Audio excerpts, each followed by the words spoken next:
sociopaths, narcissists, and generally cluster B personalities able to be so effective manipulators, despite the fact that generally they have very few real emotions of their own, so they don't relate to you, and they don't have empathy for you. They have what's called cognitive empathy, yes. But cognitive empathy is not empathy. Let me explain cognitive empathy to you. It springs from, well, the lack of emotion. The emotional depth that you normies have is the lack of depth. It's a vacuum. The space is still there. The synaptic pathways are not functioning. So you have a part of your brain that's supposed to be experiencing all these emotional complexities, and you're not. That part of your brain is not connected to your consciousness. And so what you have is a emotional insatiability.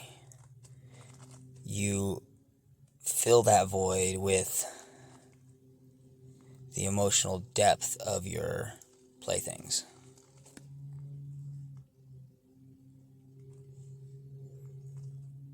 You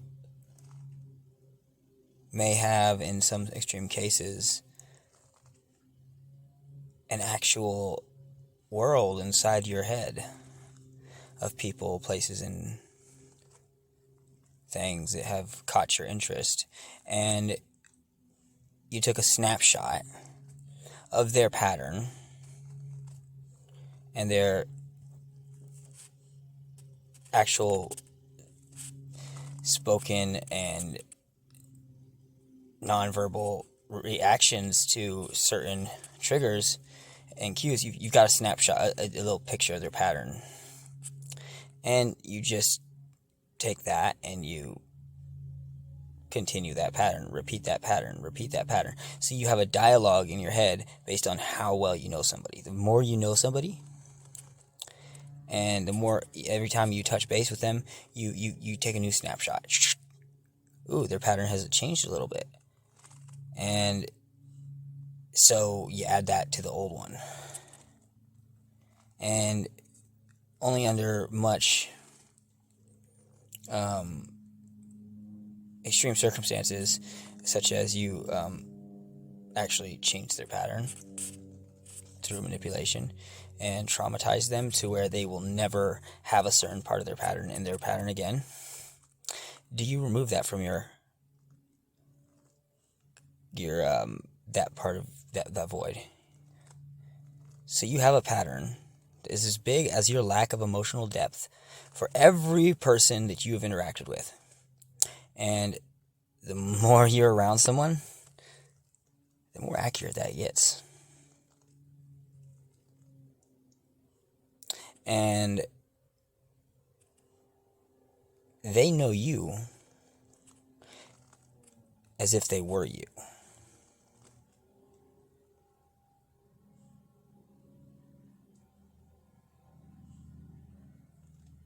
But they have that disconnect of, this is not me. This is the audience.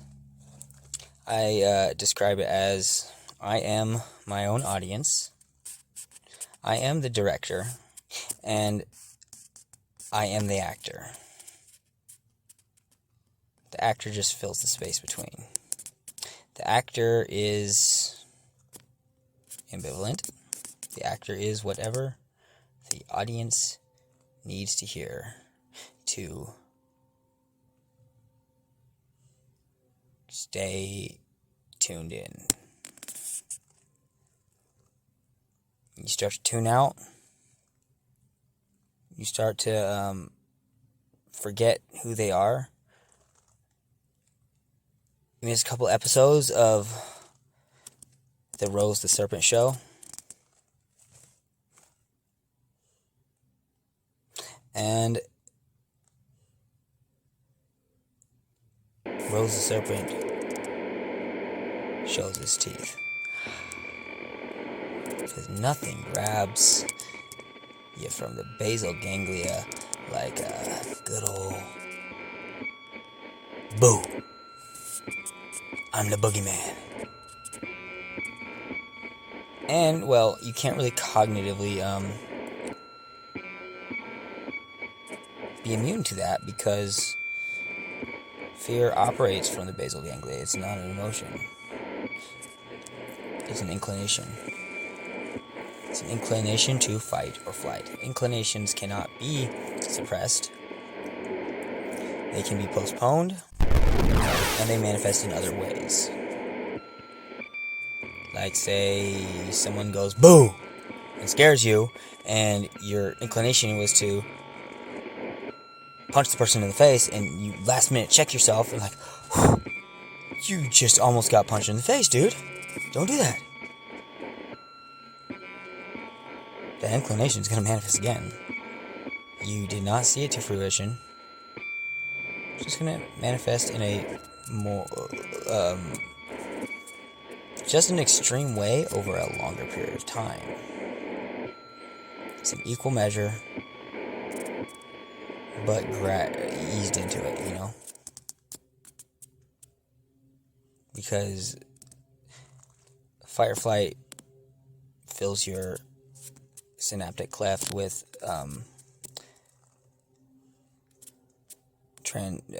chemical transmitters such as adrenaline and other such things that fire to certain parts of the brain that, well, you've activated certain synapses, certain programs, certain softwares in your brain that, well, you can't just like undo that activation. 2 + 2 activates 4. The problem is in the solution. The solution is the problem.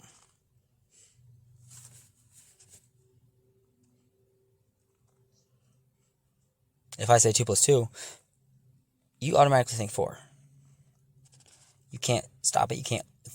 Once you've learned something, once you've learned a pattern, you can't unlearn it. Some people, this is so extreme, it becomes a pathological, obsessive, compulsive disorder. You learned at some point from a traumatic experience that, well, the salt should be on the right side of the pepper. And that's a pattern that you can't undo. You see someone put it on the right side, on the other side of the pepper, and, well, you can't help yourself. You gotta switch. You gotta fix that. You know, you just gotta fix it. It's wrong. Your world is not right until that is fixed. And everyone's obsessive compulsive in their head, and they may suppress their obsessions. The suppression is only a damper. It slows down the release of that inclination, that action. It's like you're slowly judo punching someone.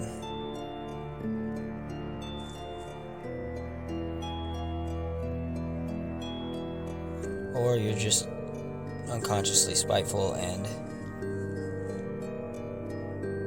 seeking to hurt them in a subtler but just as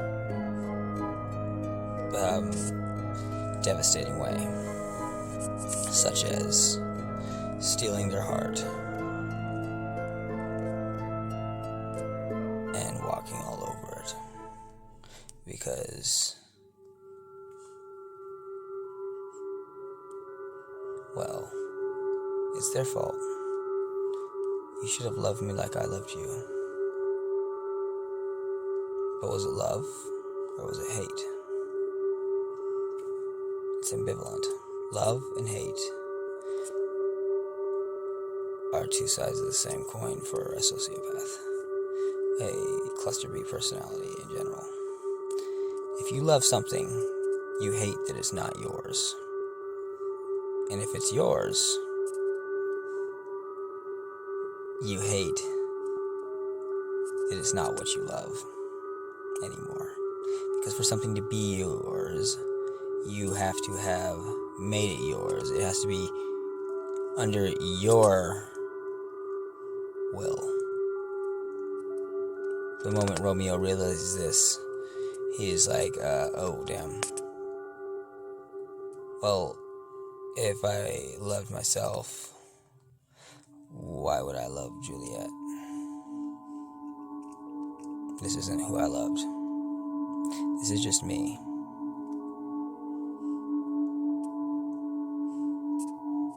And then you realize that, hey, this is how it's always going to be. I can't change this. I am not whole. I am broken. And I know it's not your fault, but it's you who made me realize this, so you can be consequential of it. Suppression is only a damper. The inclination has been activated. You can't unactivate it. That's time only travels one direction. It's omnidirectional in the sense that yes, all avenues from point A to point B have been traveled. All possible conceivable scenarios have happened. But the effective reality is the one that you are experiencing, and that is the one you chose to experience. And having chosen to experience that, you cannot go, oh, actually, I'm going to unexperience that. It don't work that way. So if you suppress the immediate inclination to punch someone in the face, well, you haven't stopped punching someone in the face. You just, the intended target has been saved. And your cat is the victim. The scapegoat.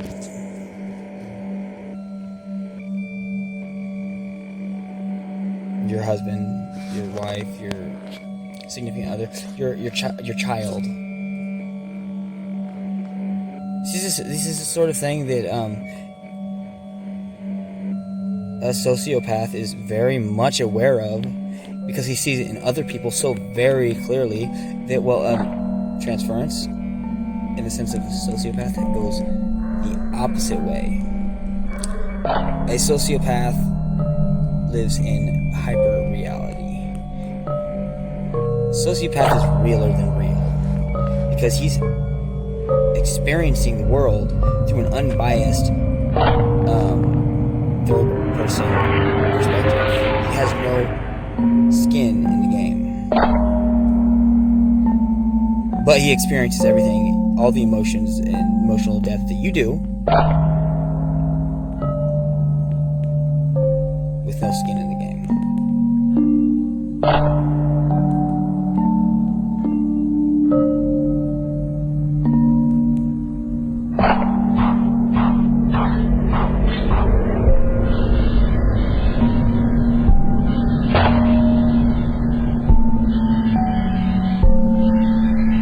Because I'm consciously aware of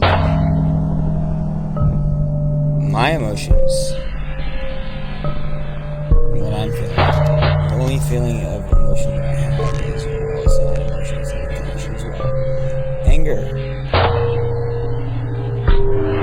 I feel anger. I feel bloodlust.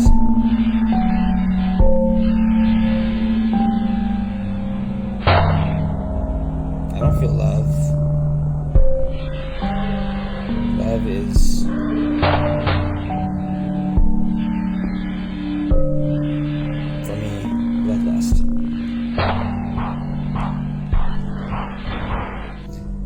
thrill of the hunt. I love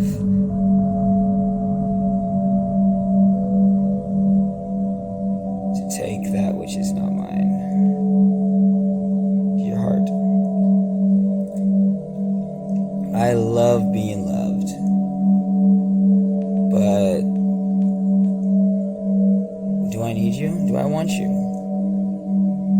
No, I want your love. I don't want you. I really don't. Am I amused? I really am not. I don't feel those emotions. Obviously, you have a whole sociopathic spectrum, and that includes psychopath. All cluster Bs are on the sociopathic spectrum. It's called antisocial personality disorder, and that includes all cluster B personalities. And the root cause of cluster B personalities is you were born inclined to have a cluster B personality because of a neurological deficiency at birth, or trauma in a very young, trauma in the early stages of your life made it so that certain synapses were prioritized over others, and you have that deficiency as a result of trauma. Either way, you are now an adult, and your brain is not balanced. You either feel pleasure excessively, or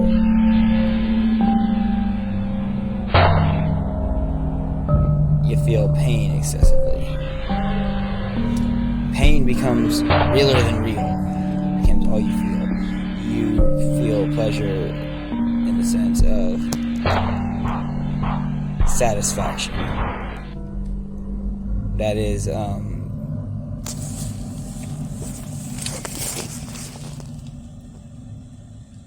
you manipulated somebody, you accomplished something, and so you feel power. Pleasure is power.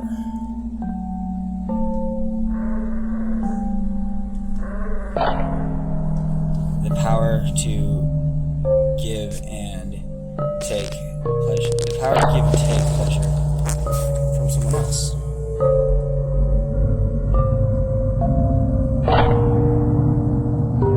I caused a pattern in your life.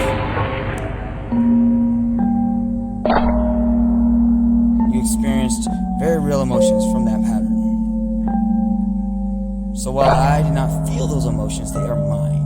I caused them in you.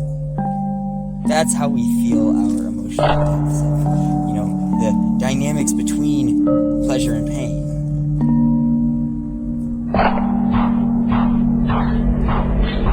Most of us generally, except for the case of the covert narcissist who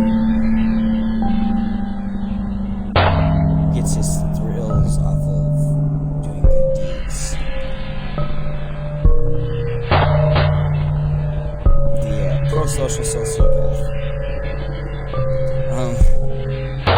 For the most part, we're all pretty toxic because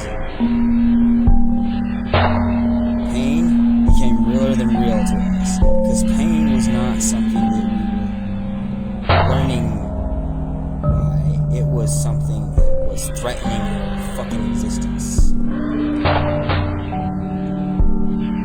The pro-social sociopath is generally someone that was born with that neurological deficiency and had perfect parenting, loving, altruistic, God-fearing parents who instilled in this person a sense of nobility in doing the right thing.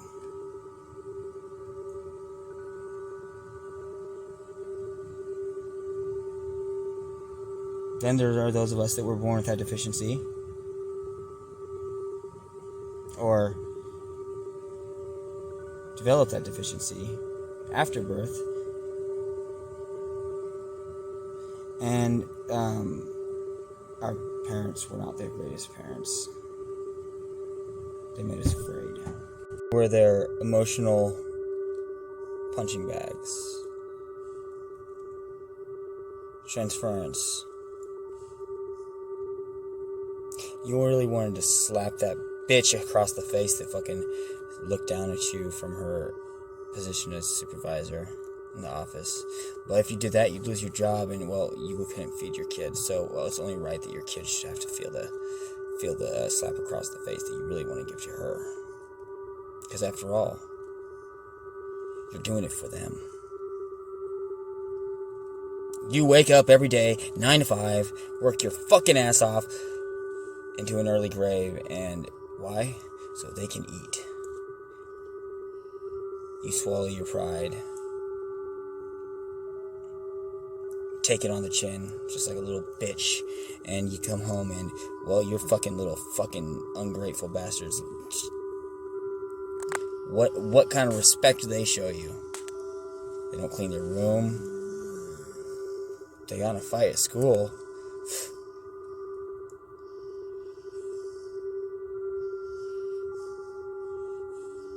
When are they going to grow up?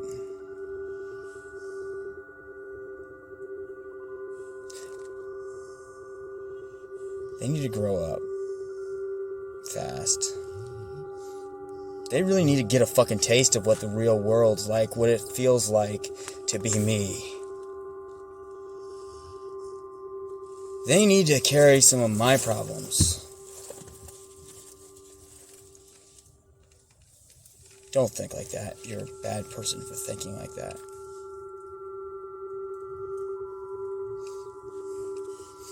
I'm not a bad person.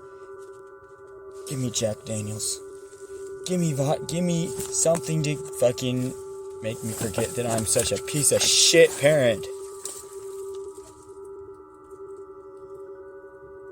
Make it okay for me to be such a piece of shit parent.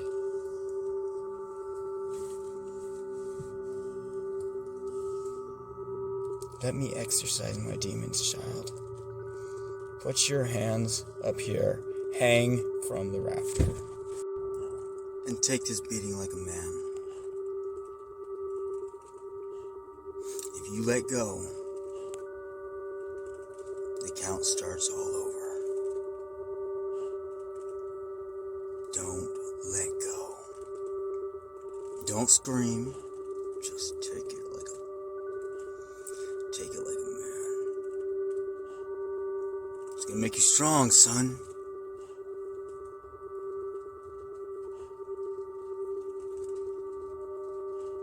It's gonna prepare you for the hardships that are in store for you. Because the world's an ugly place, man. The world hates you. The world's gonna chew you up and spit you out. You gotta be okay with that. You gotta, your interests, you set them aside.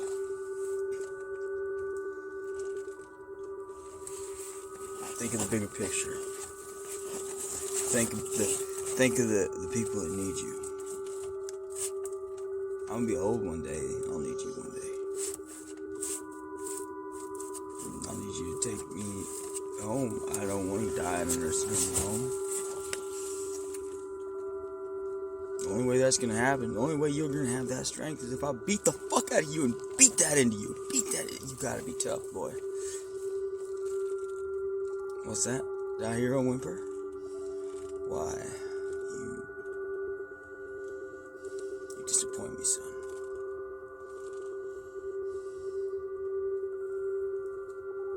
You don't say you're sorry.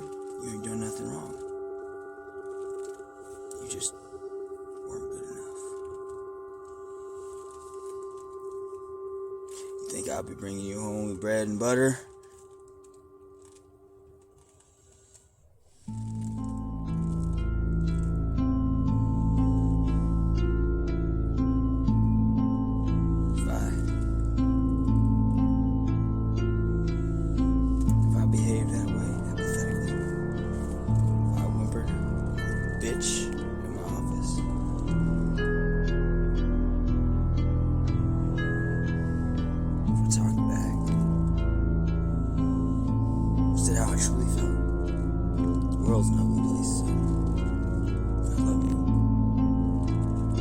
hurts me more than it hurts you.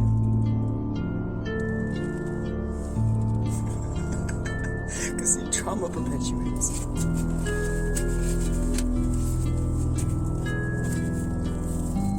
We feel each other's pain, even as we inflict it. You gotta learn. You gotta learn something, son.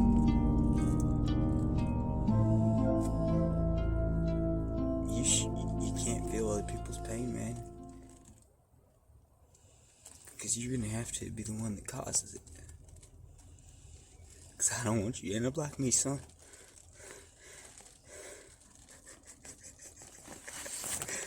Even those in power over society and productive members of society who have asked this question. They've asked this question so many times and have always come to the same conclusion, and that is, why be homeless?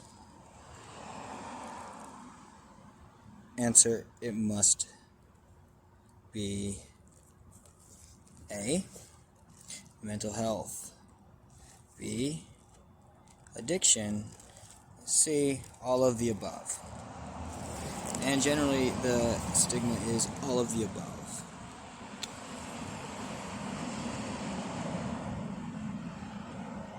And as members of a social body, we forget to counter into the equation the social body. If a member of that social body is sick, that social body is sick. It needs healed, as well as I need healed. But only when society is well can there be no sick members. So first we must find out the root of the sickness.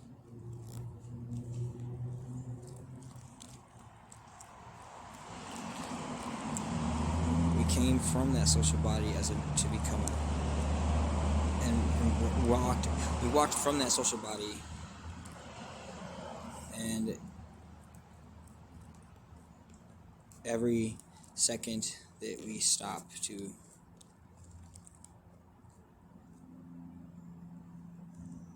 think of being productive it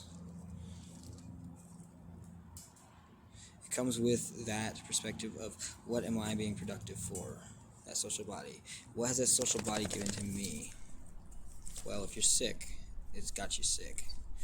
What is the sickness? No. Excess of use for the word no. And how we introduce them with negative reinforcement. How we punish accompanying the word no. No. Slap on the wrist.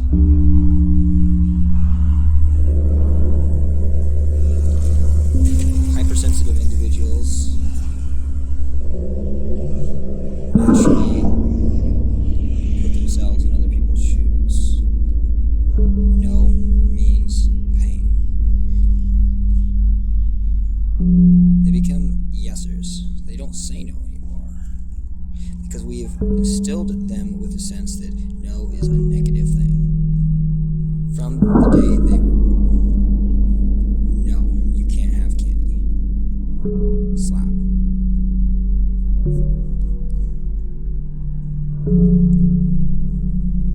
So if I am a highly empathic individual and I'm forced to say no because that's the standards that our social body holds as being necessitous, such as no, you don't work, you don't eat. No, you can't have till you give it to me.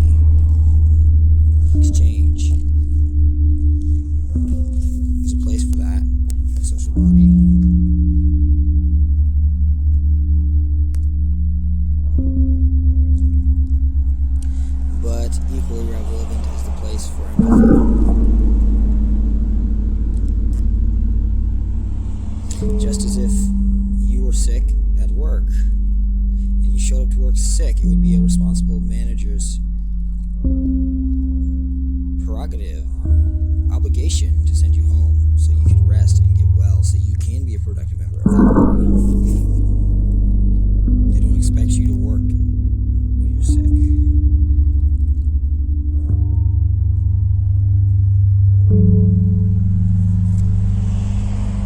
But society away from the workplace still expects you to get up and cook your own breakfast, still expects you to pay rent, still expects you to do all these other obligations that necessitate life. As a member of this body.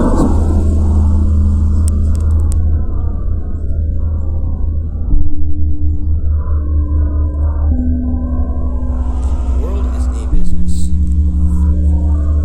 The social body is a corporate conglomeration of like-minded individuals, all seeking one thing: success. And that success being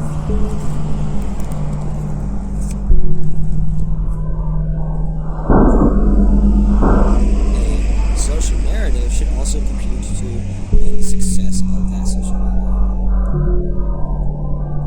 So success does not come without the social body's success.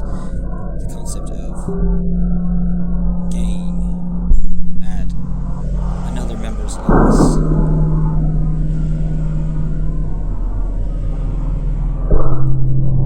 Is counterintuitive.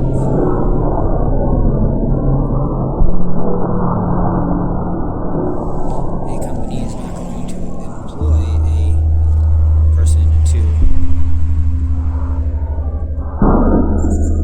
do a job that earns less money than that individual is paid. Because the social body, the corporate entity, has to be well too.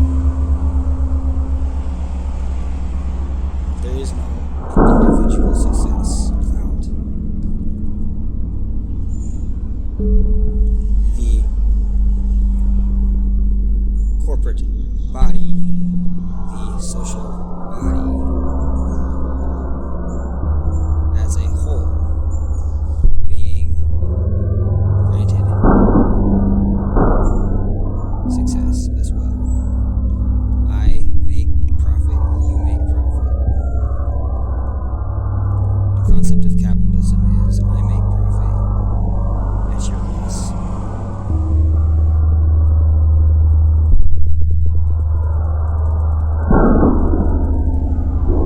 Dog eat dog world. A body divided against itself. A great example of that is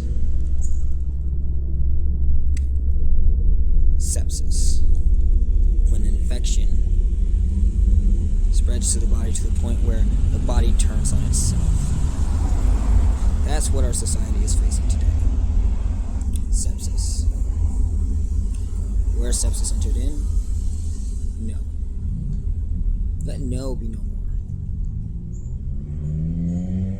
Try it for a day. Try to be a yes man. And see where that leaves you.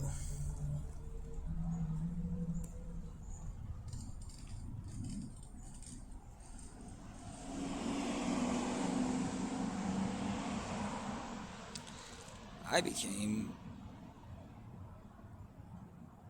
disparate in one day, being a yes man. If someone asked, I said, how much? If I didn't have it, I gave them what I did have. And very quickly, I had nothing.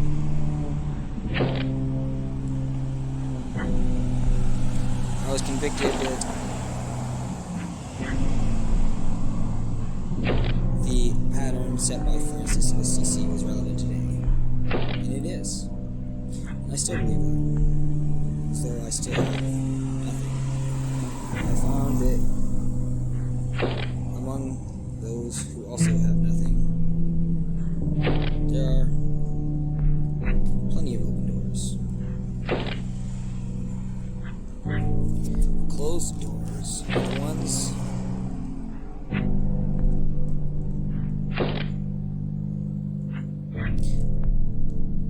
that have people with success behind them. Those who've gained at others' loss have closed doors. Because to gain at someone else's loss is to take and not give back.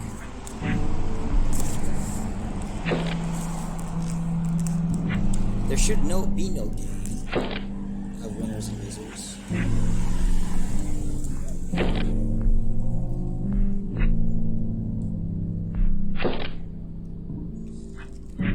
Played among members of the same body.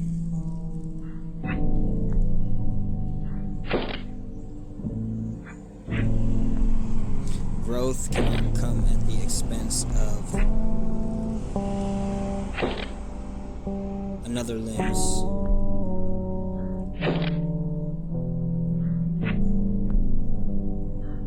regression. Because if I have a hand,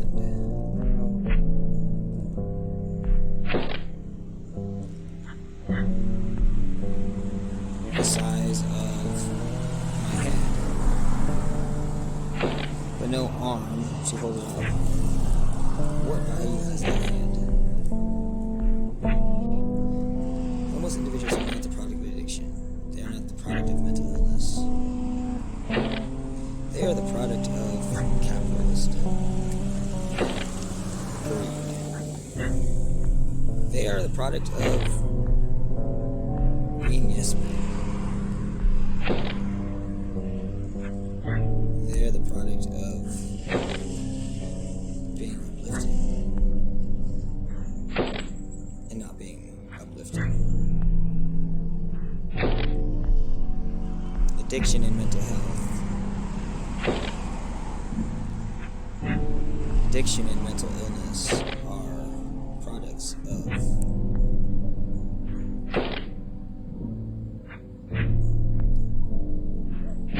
no being the new norm. And I say new because it was not always so. If you go back before communism, to tribal government, you had a chief. He was the yay or nay man. He could say no, because he represented a social body. And he often said no. No, you cannot hunt on our land. And it was his job to say no. Not to his people. No. To another social body's people. To another tribe. No, we have little enough as it is for ourselves. We cannot share. Within the tribal government, no among its members is thought to be rude. It's also thought to be rude to ask of someone something that they have not to give. Such as, if you're in a boat, cast away at sea, and there is no water,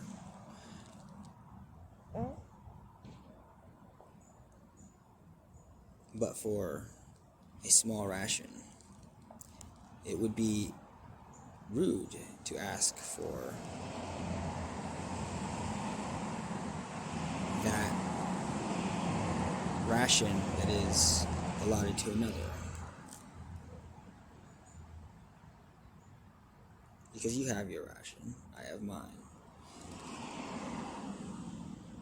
Where I have more, you may ask, and I will give.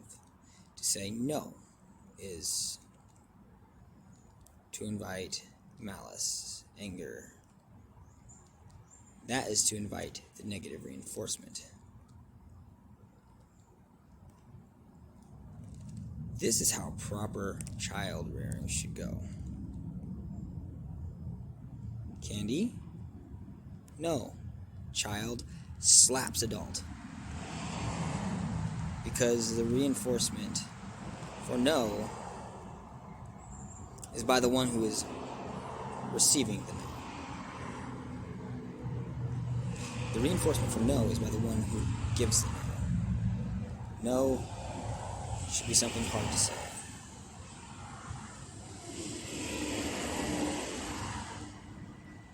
And the child loves its parent. The child will learn not to ask for something that the parent will have to be punished for. Give your children the power.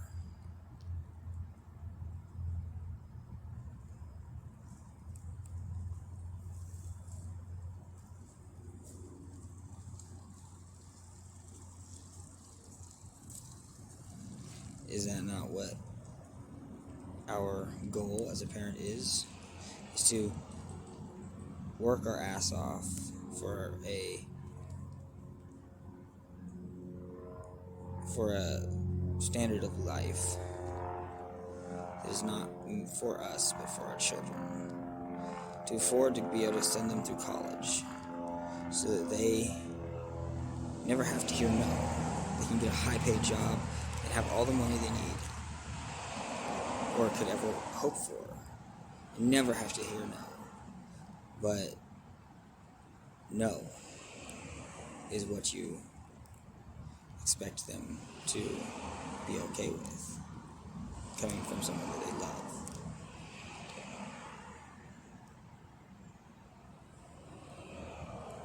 The solution is in the problem. 2 plus 2 is the problem. The solution is 4. 4 is the solution. 4 is 2 plus 2.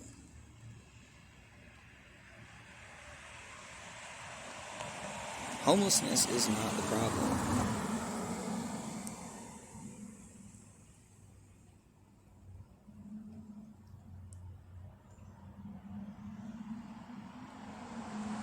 It's the solution. Because homelessness is in the problem.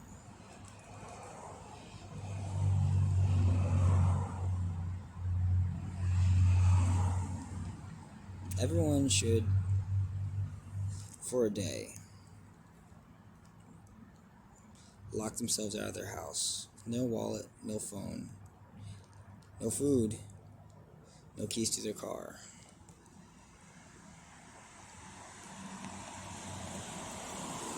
And see how many hours they make it before they call a locksmith.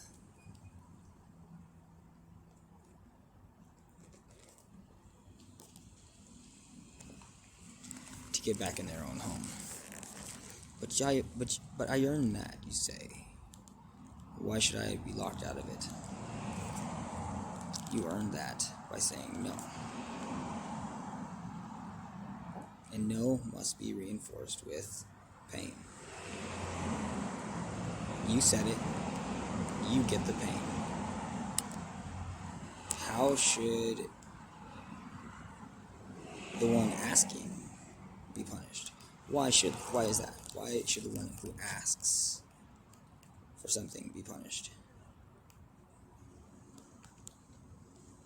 In nature, it's not that way.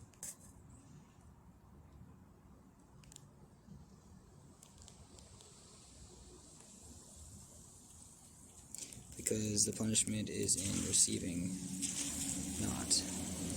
Why punish on top of that?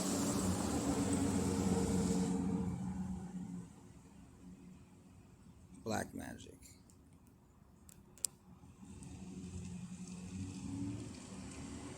You cannot say no without also depriving yourself from whatever it is you said no, you cannot have. You must be meted an equal measure of darkness as that which you wield. Reciprocity. Reciprocity is one of the fundamental laws of nature, known as the law of displacement.